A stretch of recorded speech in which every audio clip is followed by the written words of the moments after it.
제1장 하나님의 말씀. 성경 곧 구약과 신약은 성령의 감동을 받아 말하고 기록한 하나님의 거룩한 사람들을 통하여 신적인 영감에 의해 주어진 하나님의 기록된 말씀이다. 이 말씀 속에서 하나님은 구원에 필요한 지식을 인간에게 주셨다. 성경은 하나님의 뜻에 대한 무오류의 계시이다. 성경은 품성의 표준이요 경험의 시금석이며 교리들에 대한 권위 있는 계시자요 역사 속에서 활약하시는 하나님의 행동들에 대한 신뢰할 수 있는 기록이다. 성경만큼 그렇게 사랑과 미움, 존중과 저주를 받은 책은 없다. 사람들이 성경을 위해 목숨을 버렸다. 다른 이들은 이것 때문에 사람을 죽였다. 그것은 인간을 고무시켜 가장 위대하고 가장 고상한 행동을 하게 했으며 또한 가장 몹쓸 짓과 퇴보적인 행위를 유발시켰다고 비난을 받았다. 성경으로 인해 전쟁이 일어났으며 성경의 갈피 속에서 혁명들이 성숙되었고 성경의 사상들 때문에 왕국들이 힘없이 무너져 버렸다. 해방신학자로부터 자본주의까지, 파쇼주의자로부터 마르크스주의자까지, 독재자로부터 해방자까지, 평화론자부터 궁극주의자까지 온갖 견해를 가진 사람들이 자신의 행위를 정당화할 어구를 찾고자 성경을 상고한다. 성경의 독특성은 그 무엇과도 비교할 수 없는 정치적, 문화적, 사회적 영향력에 있는 것이 아니라 그 근원과 주제에 있다. 성경은 유일한 신인, 곧 하나님의 아들이시며 세상의 구주이신 예수 그리스도에 대한 하나님의 계시이다. 신적 계시. 각 시대를 통하여 하나님의 존재를 의심하는 사람들이 있었지만 많은 사람은 하나님이 존재하시며 자기 자신을 드러내셨다고 확신 있게 증거했다. 하나님은 어떤 방법을 통해 자신을 드러내셨으며 그분의 계시 속에서 성경은 어떤 역할을 하는가? 일반 계시, 역사, 인간의 행동, 양심, 천연계 등이 제시해주는 하나님의 품성에 관한 통찰은 흔히 일반 계시라고 일컬어진다. 왜냐하면 이것은 모든 사람이 관찰할 수 있고 이성에 호소하기 때문이다. 수백만의 사람에게 하늘이 하나님의 영광을 선포하고 궁창이 그 손으로 하신 일을 나타내시고 있다. 햇빛과 비, 산과 시냇물은 모두가 사랑의 창조주를 증거한다. 창세로부터 그의 보이지 아니하는 것들, 곧 그의 영원하신 능력과 신성이 그가 만드신 만물에 분명히 보여 알려졌나니 그러므로 그들이 핑계하지 못할지니라. 어떤 이들은 친구, 가족, 남편과 아내, 부모와 자식 사이의 행복스러운 관계와 놀라운 사랑 속에서 돌보시는 하나님의 증거를 본다. 어머니가 자식을 위로함 같이 내가 너희를 위로할 것인즉 아버지가 자식을 긍휼히 여김 같이 여호와께서 자기를 경외하는 자를 긍휼히 여기시나니. 그러나 사랑하시는 창조주를 증거하는 똑같은 햇빛이 땅을 황폐한 사막으로 변하게 해서 굶주림을 가져올 수도 있다. 똑같은 비가 급류로 변해 가족들을 몰살시킬 수도 있다. 똑같이 우뚝 솟은 산도 갈라지고 부서지고 무너질 수 있다. 또한 인간관계도 이따금 질투, 시기, 분노에 빠지며 심지어 증오하여 죽이기까지 한다. 우리를 둘러싼 세상은 복잡다단한 신호들을 보냄으로써 의문과 대답이 꼬리를 물고 일어나 끝날 줄을 모른다. 세상은 선과 악 사이에 투쟁을 드러낸다. 그러나 어떻게 투쟁이 시작되었으며 누가 왜 싸우고 있는지 또한 누가 궁극적으로 이기게 될 것인지를 설명하지 않는다. 특별 계시. 죄는 하나님의 증거를 해석할 수 있는 우리의 능력을 약화시켜 천연계를 통한 하나님의 자기 계시를 제한한다. 사랑의 하나님은 이러한 문제들에 대해 우리가 해답을 얻을 수 있도록 자신에 대한 특별 계시를 주셨다. 구약과 신약 모두를 통하여 하나님은 특별한 방법으로 우리에게 자신을 드러내심으로 그분의 사랑의 품성에 관해 전혀 의문의 여지가 없도록 하셨다. 처음에는 선지자들을 통해 그분의 계시를 주셨고 마침내 예수 그리스도의 인격을 통해 궁극적인 계시를 주셨다. 성경은 하나님에 관한 진리를 선포하는 명제와 그분을 한 인격체로 계시하는 명제들을 모두 담고 있다. 두 방면의 계시는 모두 필요하다. 우리는 예수 안에 있는 진리뿐 아니라 예수 그리스도를 통해 하나님을 알 필요가 있다. 그런데 성경을 통하여 하나님은 우리의 지적, 도덕적, 영적 제한을 돌파하여 우리를 구원하고자 하는 그분의 갈망을 전달하신다. 성경의 초점. 성경은 하나님을 계시하고 인간의 진상을 적나라하게 드러낸다. 성경은 우리의 공경을 폭로하고 그분의 해결책을 제시한다. 성경은 우리가 타락한 자요, 하나님과의 사이가 틀어진 자임을 인식케 하며 예수님은 우리를 찾아 하나님께 데려가는 분이심을 깨닫게 한다. 예수 그리스도는 성경의 초점이시다. 구약은 하나님의 아들을 세상의 구속주 메시아로 제시한다. 신약은 그분을 구주 예수 그리스도로 계시한다. 각 장마다 상징이나 혹은 실제 상황을 통해 그분의 사역과 품성의 어떤 면을 계시한다. 예수님의 십자가상의 죽으심은 하나님의 품성에 대한 궁극적 계시이다. 십자가는 두 개의 극단, 즉 인간의 측량할 수 없는 사악함과 하나님의 끝없는 사랑을 대비시킴으로써 이와 같이 궁극적인 계시를 가능케 한다. 그 무엇이 죄악에 빠지기 쉬운 인간성을 더 잘 드러낼 수 있을까? 그 무엇이 이보다 죄의 진상을 더 잘 드러낼 수 있을까? 십자가는 자기의 독생자가 죽임을 당하도록 허락하신 하나님을 계시한다. 이 얼마나 놀라운 희생인가? 이보다 더 큰 사랑의 계시를 보여주실 수 있으셨을까? 진실로 성경의 초점은 예수 그리스도시다. 그분은 우주적 드라마의 중심 무대에 계신다. 머지않아 갈바리에서 거두신 그분의 승리는 악을 완전히 제거하심으로 절정에 달할 것이다. 인간과 하나님은 다시 연합될 것이다. 하나님의 사랑, 특히 갈바리에 나타난 그리스도의 희생적 죽으심에서 볼 수 있는 바 우주의 가장 위대한 진리인 하나님의 사랑이 성경의 초점이다.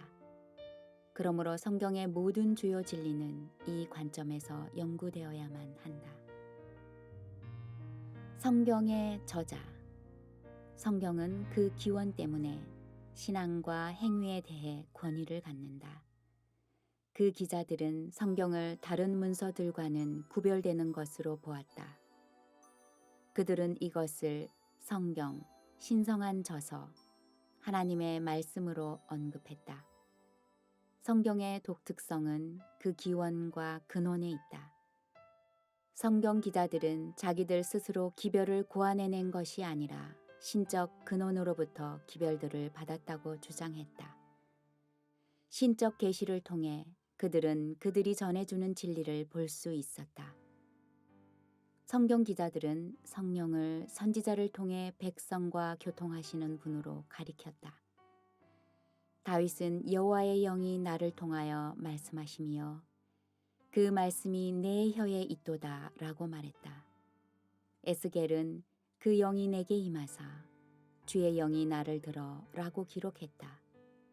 미가는 오직 나는 여호와의 영으로 말미암아 능력으로 충만을 얻었다고 증거했다. 신약은 구약을 저술하는 일에 있어서 성령의 역할을 인정했다. 예수님은 다윗이 성령에 의해 영감을 받았다고 말했다. 바울은 성령이 이사야를 통하여 말씀하셨다고 믿었다. 베드로는 성령이 불과 몇 사람만이 아닌 모든 선지자를 인도하였음을 드러내었다. 때때로 기자는 뒷전으로 완전히 사라지고 오직 참 저자이신 성령만이 인정되고 있다. 성령이 이르신 바와 같이 성령이 이뤄서 보이신 것은 신약 기자들은 성령이 그들 자신의 기별의 근원임을 인정했다. 바울은 성령이 밝히 말씀하시기를 후일에 어떤 사람들이 믿음에서 떠나 미혹하는 영과 귀신의 가르침을 따르리라 하셨으니 라고 설명했다. 요한은 주의 날에 내가 성령에 감동되었다고 말했다. 또한 예수님은 성령의 매체를 통하여 사도들을 임명하셨다. 이처럼 하나님은 성령의 역사 속에서 성경을 통해 자신을 계시하셨다. 하나님은 성경을 기록하셨다. 당신의 손으로서가 아니라 약 40명의 손을 통해 1500여 년에 걸쳐 기록하셨다. 성령 하나님께서 기자들에게 영감을 주셨으므로 하나님이 성경의 저자이시다. 성경의 영감성. 바울은 모든 성경은 하나님의 감동으로 된 것이라고 말한다. 감동으로 번역된 헬라어 데오프 뉴스토스의 문자적 의미는 하나님이 숨을 불어넣으신이다. 하나님은 인간의 마음 속에 진리를 불어넣으셨다. 그리고 그들은 그것을 성경에서 우리가 보는 바 그런 말로 표현했던 것이다. 그러므로 감동 혹은 영감은 그것을 통하여 하나님이 당신의 영원한 진리를 전달하시는 과정이다. 영감의 과정.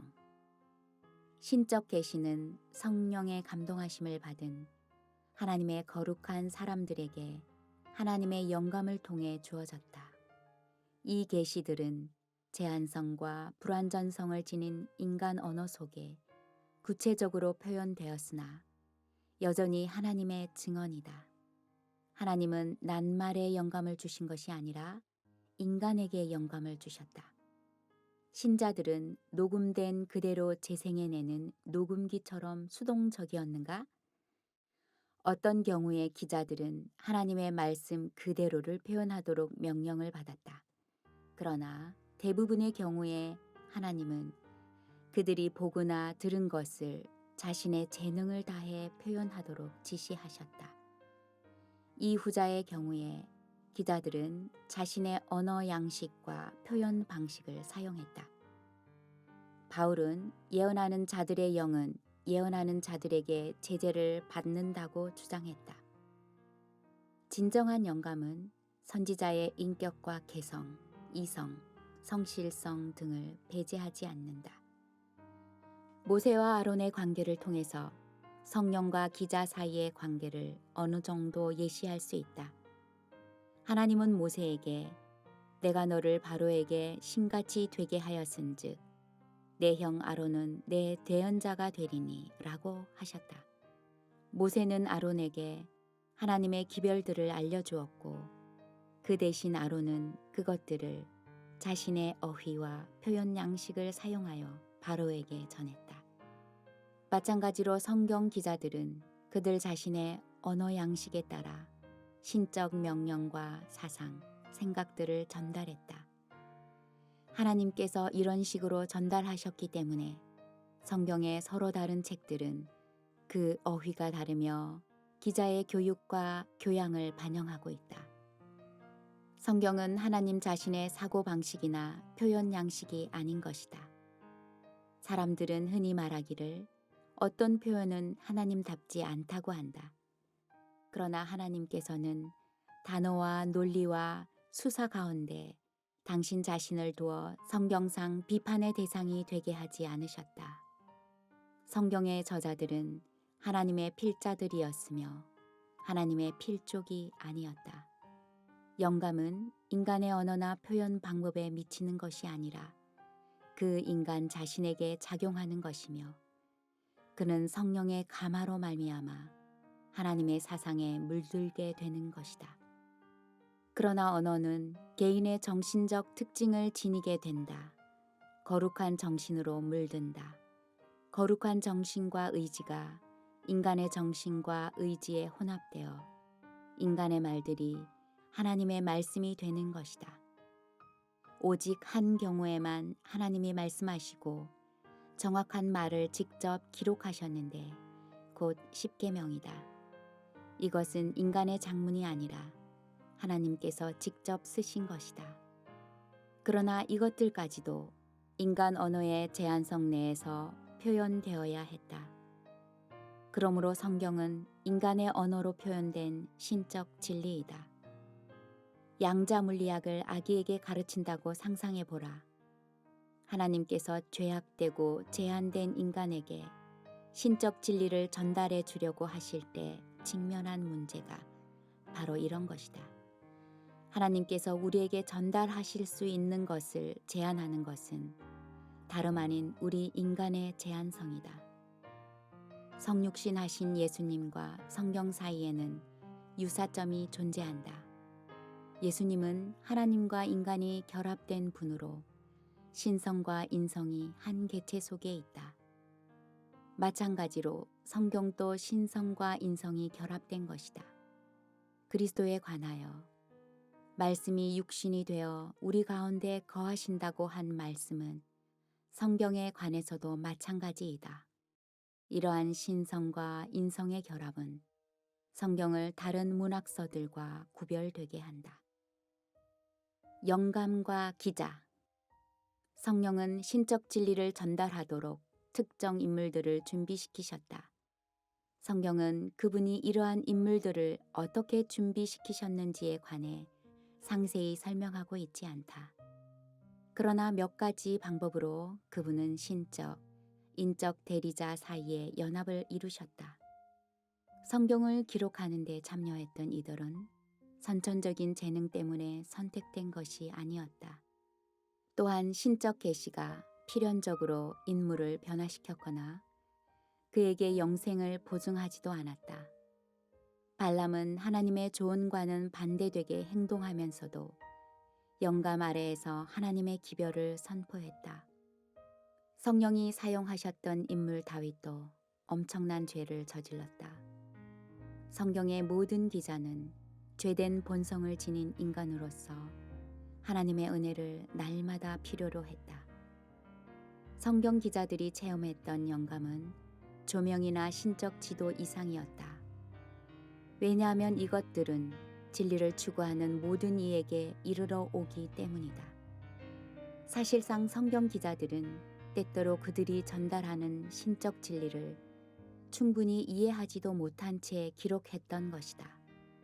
자신이 증거하는 기별에 대한 기자들의 반응은 일치된 것이 아니었다. 다니엘과 요한은 그들의 글에 대하여 크게 당황해 했다고 말했다. 또한 베드로전서 1장 10절은 다른 기자들은 자신의 기별 혹은 타인의 기별이 가진 의미를 탐구했다고 지적하고 있다. 때때로 이들은 영감된 기별을 증거하는 일을 두려워했고 어떤 이들은 하나님과 논쟁을 했다. 계시의 방법과 내용.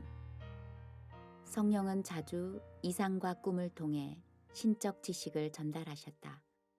때때로 성령은 들을 수 있도록 말씀하시거나 내적 감각에 말씀하셨다. 하나님은 사무엘의 귀에 말씀하셨다. 스가랴는 상징적인 것을 제시받은 후 설명까지 들었다.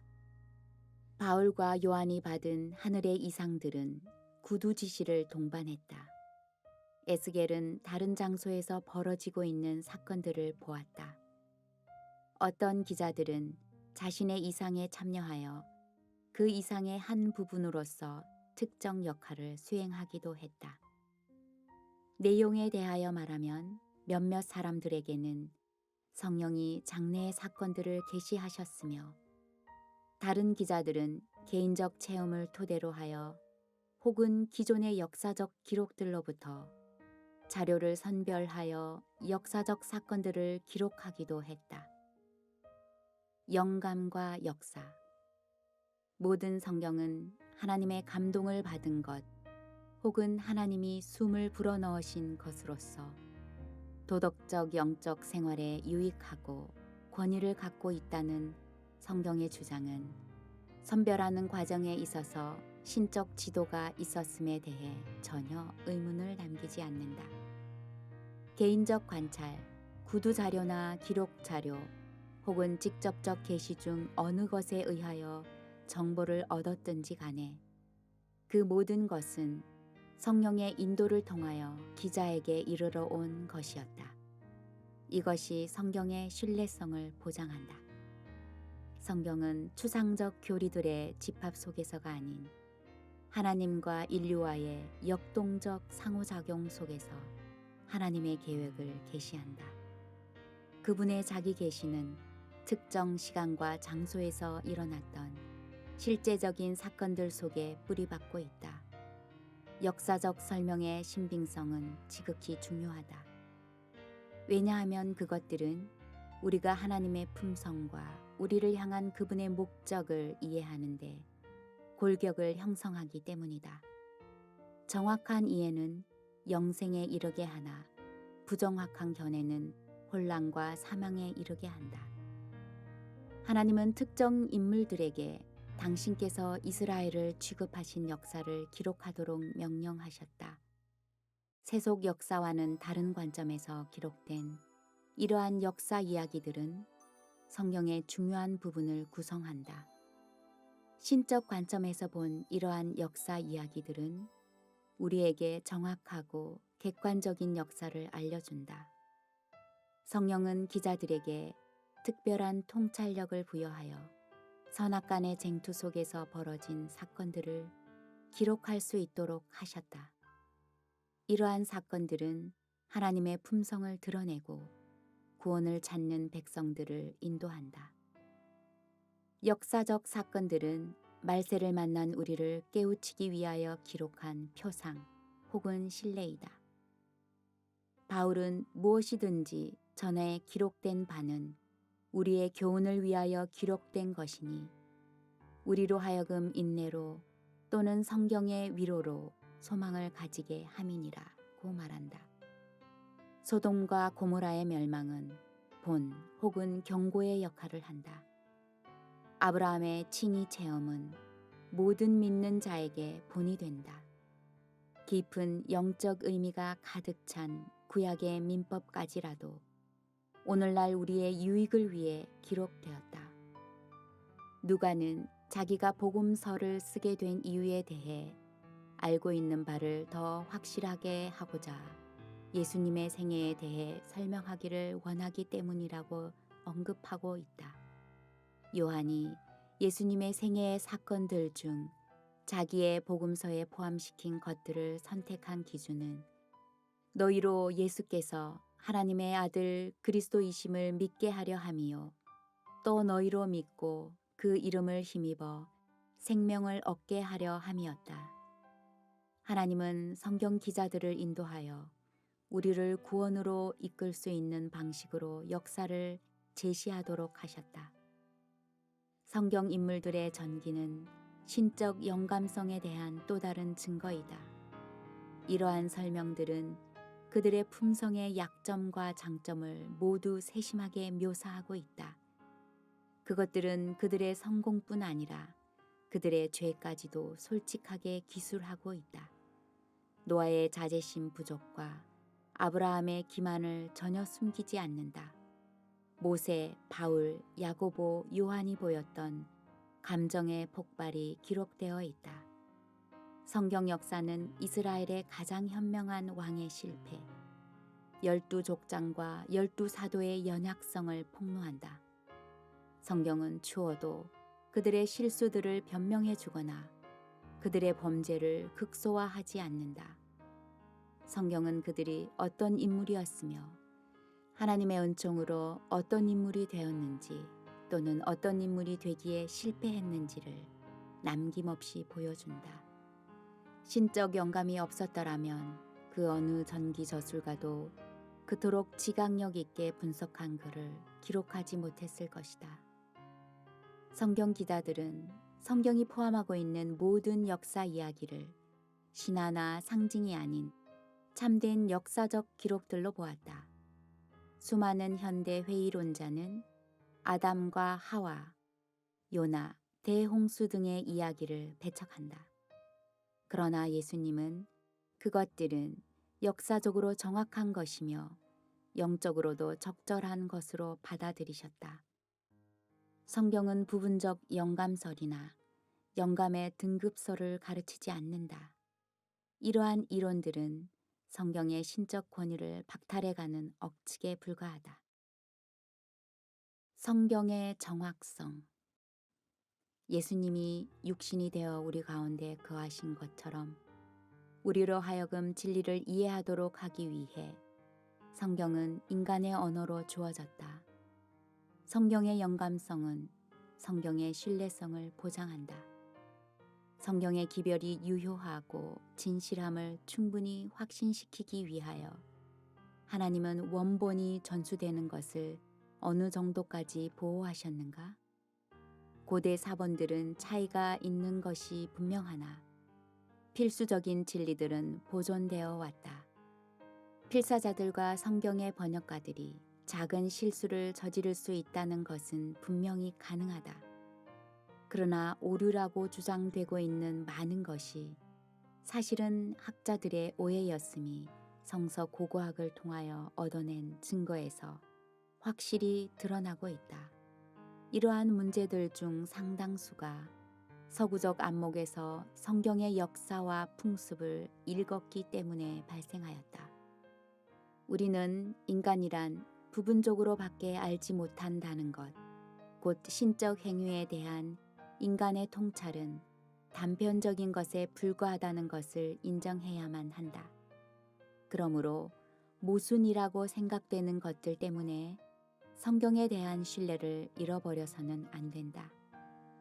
그것들은 실제로 잘못인 경우보다도 우리의 부정확한 이해에서 기인된 경우가 자주 있다. 우리가 충분히 이해하지 못하는 구절과 본문에 직면했을 때 하나님을 심판할 것인가? 우리는 결코 성경의 모든 구절을 설명할 수 없을런지도 모른다. 또한 그렇게 할 필요도 없다. 성취된 예언들은 성경의 신빙성을 확증한다. 성경을 파괴하려는 시도에도 불구하고 성경은 놀랍고도 신기스러울 정도의 정확성을 지닌 채로 보존되었다. 사해 두루마기와 후기의 구약 사본들을 비교해 보면 그것이 얼마나 조심성 있게 전수되었는지를 밝히 알 수 있다. 그것들은 하나님의 뜻에 대한 절대 무오류의 계시로서 성경을 확실하게 신뢰할 수 있음을 확증해 준다. 성경의 권위. 성경은 그 속에서 하나님이 성령을 통해 말씀하시기 때문에 신적 권위를 가지고 있다. 그러므로 성경은 기록된 하나님의 말씀이다. 이러한 주장에 대한 증거가 어디에 있으며 우리의 생애와 우리의 지식 탐구와 어떤 관련이 있는가? 성경의 주장들. 성경 기자들은 그들의 기별이 하나님께로부터 직접 온 것이라고 증거한다. 예레미야, 에스겔, 호세아 등의 인물들에게 임한 것은 다름 아닌 여호와의 말씀이었다. 주님의 기별자로서 하나님의 선지자들은 그분의 이름으로 주 여호와의 말씀이 이러하시다 라고 말하도록 명령을 받았다. 하나님의 말씀이 그들의 신적 신임장이요 권위가 된다. 때때로 하나님께서 사용하고 계시는 인간 대리자들은 뒷전으로 물러난다. 마태는 이 모든 일이 된 것은 주께서 선지자로 하신 말씀을 이루려 하심이니 라는 말과 함께 구약을 인용하면서 구약 선지자의 배후에 있는 권위를 시사하고 있다. 그는 주님을 직접 매개자요, 권위자로 보고 있다. 선지자는 간접 매개자인 것이다. 베드로는 바울의 저작들을 성경으로 분류한다. 그리고 바울은 자신이 기록한 것에 대해 이는 내가 사람에게서 받은 것도 아니요 배운 것도 아니요 오직 예수 그리스도의 계시로 말미암은 것이라고 증거한다. 신약의 기자들은 그리스도의 말씀을 성경으로 받아들였으며 그들이 구약의 글들과 같은 권위를 가진 것으로 간주하였다. 예수님과 성경의 권위. 예수님은 공생의 전반에 걸쳐 성경의 권위를 강조하셨다. 사탄에게 시험을 받으실 때나 반대자들과 논쟁하실 때에 기록되었으되라는 말씀으로 방어하시고 공격하셨다. 사람이 떡으로만 살 것이 아니요 하나님의 입으로 나오는 모든 말씀으로 살 것이라고 말씀하셨다. 어떻게 해야 영생에 들어갈 수 있을지에 관한 질문을 받으셨을 때 그분은 율법에 무엇이라 기록되었으며 내가 어떻게 읽느냐고 대답하셨다. 예수님은 성경을 인간의 전통과 의견들보다 위에 놓으셨다. 그분은 성경의 권위를 제쳐놓는 것에 대하여 유대인들을 책망하셨으며 그들에게 너희가 성경에 함을 읽어본 일이 없느냐고 말씀하시므로 성경을 좀 더 자세히 연구하기를 권하셨다. 그분은 예언적 말씀의 권위를 강하게 믿으셨으며 그것이 당신을 가리킨다고 밝히셨다. 그분은 성경이 내게 대하여 증언한다고 말씀하셨다. 모세를 믿었더라면 또 나를 믿었으리니 이는 그가 내게 대하여 기록하였음이라. 자신이 신적 사명을 갖고 있다는 지극히 확신에 찬 단어는 구약의 예언을 그리스도가 성취시킨 데서 나온 것이다. 그와 같이 그리스도는 성경이 인류에 대한 하나님의 뜻에 권위 있는 계시임을 주저함 없이 받아들이셨다. 그분은 성경을 진리의 본체요 객관적 계시라고 생각하셨으며 인류를 거짓된 유전과 신화에서 구원의 지식의 찬빛 속으로 인도하기 위해 주어진 것이라고 보셨다. 성령과 성경의 권위. 예수님의 생애 동안 지도자들과 부주의한 대중들은 그분의 진정한 신분을 파악하지 못하였다. 어떤 이들은 주님이 침례자 요한, 엘리야 혹은 예레미야 같은 선지자, 곧 단순한 인간일 뿐이라고 느꼈다. 베드로가 예수께 예수님은 그리스도시요 살아계신 하느님의 아들이라고 고백했을 때 예수님은 그의 고백이 가능하도록 한 것은 신적 조명에 의한 것이라고 지적하였다. 바울은 이 진리를 강조한다. 성령으로 아니하고는 누구든지 예수를 주시라고 할 수 없느니라. 이것은 기록된 하나님의 말씀의 경우도 마찬가지이다. 성령께서 우리의 마음을 조명해 주지 않으시면 우리는 결코 성경을 올바로 이해할 수 없으며 심지어 성경을 하나님의 권위 있는 뜻으로 인정할 수도 없다. 하나님의 일도 하나님의 영 외에는 아무도 알지 못하기 때문에 육에 속한 사람은 하나님의 성령의 일들을 받지 아니하나니 이는 그것들이 그에게는 어리석게 보임이요 또 그는 그것들을 알 수도 없나니 그러한 일은 영적으로 분별되기 때문이라. 결과적으로 십자가의 도가 멸망하는 자들에게는 미련한 것이다. 오직 하나님의 깊은 것을 통찰하시는 성령의 도움을 힘입어서만 인간은 하나님과 그분의 뜻에 대한 계시로 성경의 권위를 확신할 수 있다. 그때의 십자가는 하나님의 능력이 되고 그는 바울처럼 다음과 같이 증거할 수 있다. 우리가 세상의 영을 받지 아니하고 오직 하나님으로부터 온 영을 받았으니 이는 우리로 하여금 하나님께서 우리에게 은혜로 주신 것들을 알게 하려 하심이라. 성령과 성경은 결코 분리될 수 없다.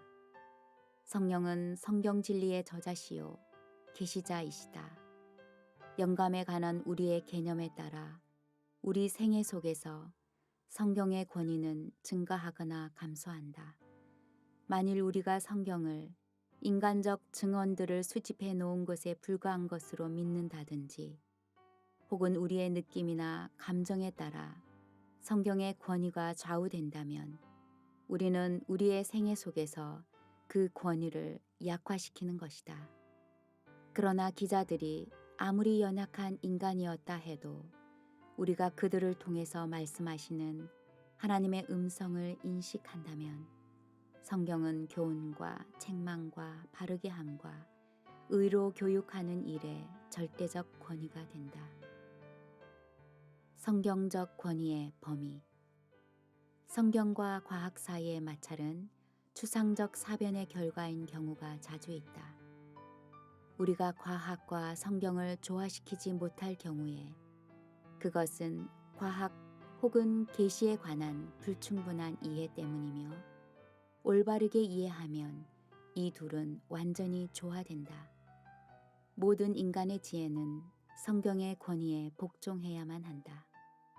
성경 진리는 규범으로서 이에 따라 모든 사상은 시험을 받아야만 한다. 유한한 인간의 기준으로 하나님의 말씀을 판단하는 것은 막대자로 별들을 재려는 것과 다름이 없다. 성경은 인간의 규범에 예속되어서는 안 된다. 성경은 모든 인간의 지혜와 문예보다도 우월하다. 우리가 성경을 판단하는 대신 모든 사람이 성경에 따라 판단을 받게 될 것이다. 왜냐하면 성경은 품성의 표준이요 모든 체험과 생각의 시금석이기 때문이다. 마지막으로 성경은 방언을 말하는 것이나 예언의 은사를 통해 인도받는 것을 포함한 성령의 은사들보다 높은 권위를 가지고 있다. 성령의 은사는 성경 위에 군림하지 않는다. 사실상 그것들은 성경에 의해 시험을 받아야 하며 만일 성경과 조화되지 않는다면 그것들은 참된 것이 아니므로 배제되어야만 한다. 마땅히 율법과 증거의 말씀을 따를지니 그들의 말하는 바가 이 말씀에 맞지 아니하면 그들이 정녕 아침빛을 보지 못하고. 성경의 통일성. 성경을 피상적으로 읽는 사람은 성경을 피상적으로 이해할 수밖에 없다. 그런 식으로 읽으면 성경은 이야기, 설교, 역사로 뒤범벅이 된 책처럼 보일 것이다. 그런데 하나님의 영의 조명하심을 받는 이들, 인내와 수많은 기도로 숨은 진리를 찾고자 하는 이들은 성경이 가르치는 구원의 원리들 속에 깔려있는 통일성의 증거를 발견하게 될 것이다. 성경은 단조롭게 획일적이 아니다. 오히려 성경은 다양하고 풍부한 색조를 띤 증언들이 조화를 이루며 보기 드물게 뛰어난 아름다움을 연출하고 있다. 다양한 면모 때문에 성경은 모든 시대를 통해 인간의 필요를 더욱 잘 충족시킬 수 있다. 하나님은 끊임없이 계속해서 말씀하심으로써 당신 자신을 인류에게 계시하지 않으시고 계속되는 시대를 통하여 조금씩 계시하셨다. 모세가 미디안의 광야에서 기록을 했든지 혹은 바울이 로마의 감옥에서 기록을 했든지 그 책들은 동일한 성령으로 영감받은 교통을 나타낸다. 이러한 점진적 계시에 대한 이해는 성경과 그 통일성을 이해하는 데 도움을 준다. 여러 세대의 시간차를 두고 기록되었지만 구약과 신약의 진리들은 불가분리의 관계이다. 그것들은 서로 모순되지 않는다. 하나님이 하나이신 것처럼 신구약은 하나이다. 구약은 예언과 상징을 통해 오실 구주의 복음을 계시한다. 신약은 예수님의 생애를 통하여 오신 구주, 곧 실체화된 복음을 계시한다. 둘 다 동일한 하나님을 계시한다. 구약은 신약의 기초 역할을 한다. 그것은 신약을 여는 열쇠를 제공하는 한편, 신약은 구약의 신비들을 설명한다. 하나님은 당신의 말씀을 연구함으로써 당신과 사귀도록 우리를 은혜스럽게 초청하신다. 그 속에서 우리는 구원의 보증의 풍성한 축복을 발견할 수 있다. 우리는 성경에 교훈과 책망과 바르게 함과 의로 교육하기에 유익함을 스스로 발견할 수 있다. 이것을 통하여 우리는 모든 선한 일을 행할 능력을 갖추게 될 수 있다.